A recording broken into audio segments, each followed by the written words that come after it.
Monsieur Pierre Dortiguier, vous êtes philosophe français spécialiste des questions internationales. Je vous remercie infiniment d'avoir eu la gentillesse d'accorder cet entretien à la radio francophonie iranienne. Monsieur Dortiguier, comment commentez-vous ce déplacement en Irak du ministre irakien des Affaires étrangères, monsieur Laurent Fabius, qui était à Bagdad, capitale irakienne, et également à Erbil, capitale de la région du Kurdistan irakien? C'est un voyage tout à fait sérieux, puisque jamais notre ministre ne se déplacerait, disons, dans ces circonstances, s'il n'était pas porteur d'un plan, certainement en accord avec les Américains, pour, à travers cette persécution de chrétiens et de minorités comme les Yazidis en Irak par les bandes terroristes, vouloir imposer au gouvernement irakien, je dirais, une certaine politique. Car la pression, bien sûr, la pression sur le gouvernement irakien est très forte. Il y a, bien sûr, de la part de M. Fabius, certainement une arrière-pensée politique. D'ailleurs, le gouvernement aussi, qui a protesté contre les persécutions des chrétiens. Et M. Bassam Khan disait l'autre jour que, bien sûr, ceci est le cas pour l'Irak et non pas l'a été pour la Syrie. Au contraire, les notables chrétiens syriens se sont heurtés véritablement à une sorte de mur en France lorsqu'ils sont venus exposer justement l'état dramatique non seulement des persécutions, mais également des meurtres, des atrocités commises par les bandes qui sont bien soutenues, chacun le sait, par l'Arabie Saoudite, par le Qatar et autres. Monsieur Laurent Fabius, pour pouvoir bien comprendre cette question-là, sur le plan personnel, vous savez, bien sûr, nous connaissons ses attaches familiales avec l'entité sioniste et autres, mais est chrétien, c'est-à-dire, même si je sais que son fils ne l'est pas, mais lui, disons, est baptisé, développe une sorte de, non pas d'apostolat, mais veut, disons, paraître comme tel. C'est une personne considérée par les catholiques, disons, officiels en France, comme quelqu'un, un membre de leur communauté. C'est donc peut-être cela aussi qui a fait ce déplacement. Mais pour que celui-ci soit évalué à sa juste mesure, il faut certainement imaginer, on n'a pas d'autre solution, quels sont les plans en question.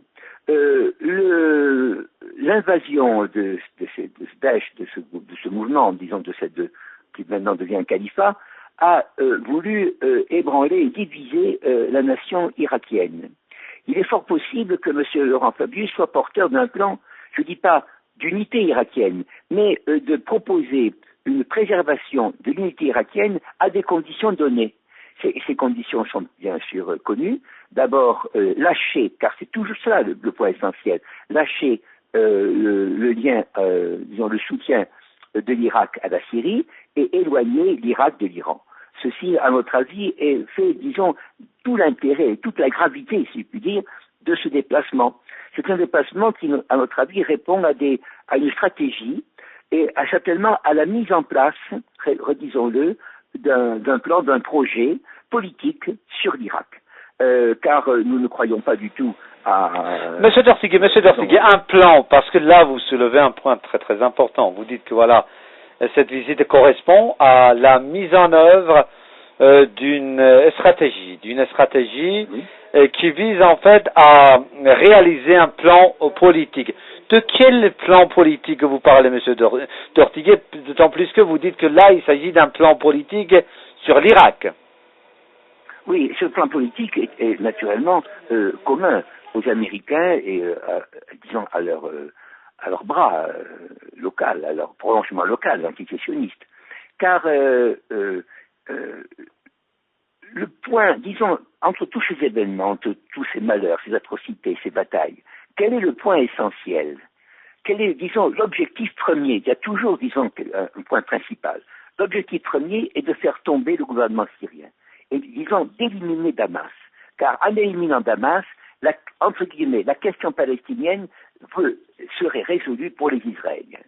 Et, disons, les Américains ne trouveraient pas devant eux un obstacle, disons, politique. Je ne parle pas de force militaire, mais un obstacle politique. Ce serait la fin du nationalisme arabe tel que nous l'avons connu, et bien sûr, une sorte de vague ou de précise, si on veut, dans les deux sens, querelle religieuse, dans la confusion, si peut dire. On opposerait les minorités entre elles, on opposerait les sunnites aux chiites ou aux variétés, disons, religieuses locales. Et pour cela, disons, on utilise l'Irak pour faire tomber la Syrie. Et naturellement, le but, bien sûr, est de tenir l'Iran éloigné de cette manœuvre. Cette manœuvre-là est dans l'intérêt vital d'Israël, je veux dire de l'entité sioniste. Et jamais M. Fabius ne se serait dépassé, à notre avis, s'il n'avait pas justement cet intérêt vital pour l'entité sioniste, car lui est intimement lié à elle, voyez-vous, pour des raisons personnelles tout à fait compréhensibles. Et je dois dire que s'il est resté aux affaires étrangères, ce n'est pas en raison, disons, d'une brillance particulière, mais justement parce qu'il représente cet élément-là. Qui s'impose à M. Hollande, qui s'impose d'ailleurs à l'ensemble du gouvernement. M. Fabius, on peut dire chez nous, a une autonomie politique. Il fait exactement ce qu'il veut dans les affaires étrangères. Il ressemble, disons, à ce qu'a été autrefois, mais dans le sens opposé, un homme comme M. Couve de Murville, où nous avons eu de très bons ministres des Affaires étrangères dans la Cinquième République, qui ont eu une certaine puissance. M. Fabius a cette puissance, mais il la met au service, justement, de cette entité, je dirais sioniste, pas forcément américaine. C'est précisément, je crois que tout ce qu'il fait est en fonction de la survie d'Israël. Or, la survie de l'entité sioniste, redisons-le, c'est dans l'abaissement de Damas, c'est dans l'abaissement politique.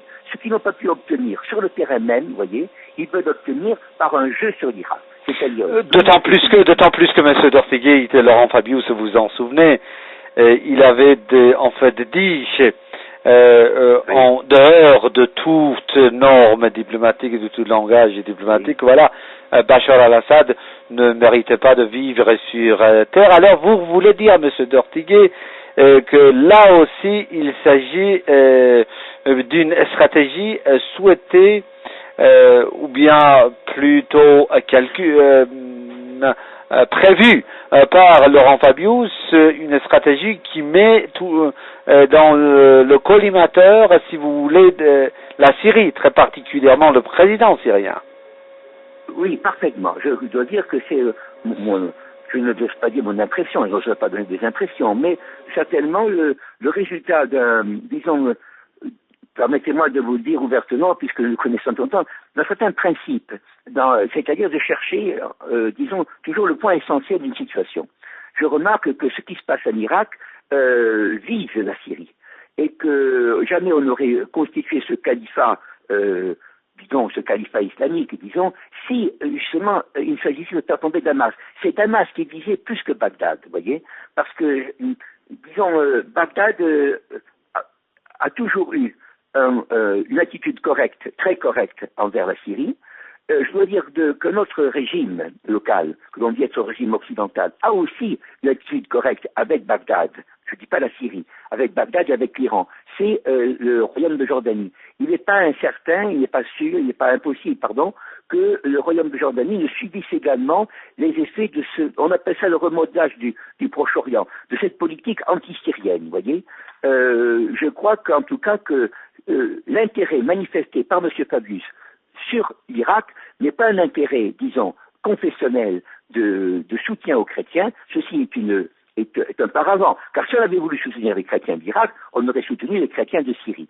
C'est ce que disait M. Bassam Khan, c'est tout à fait vrai. Mais il y a derrière, disons, une affaire sérieuse, et l'affaire sérieuse, c'est justement de couper tout lien entre l'Irak et la Syrie, en présentant cela comme une survie politique à M. Maliki. En tout cas, cette opération ne réussira pas.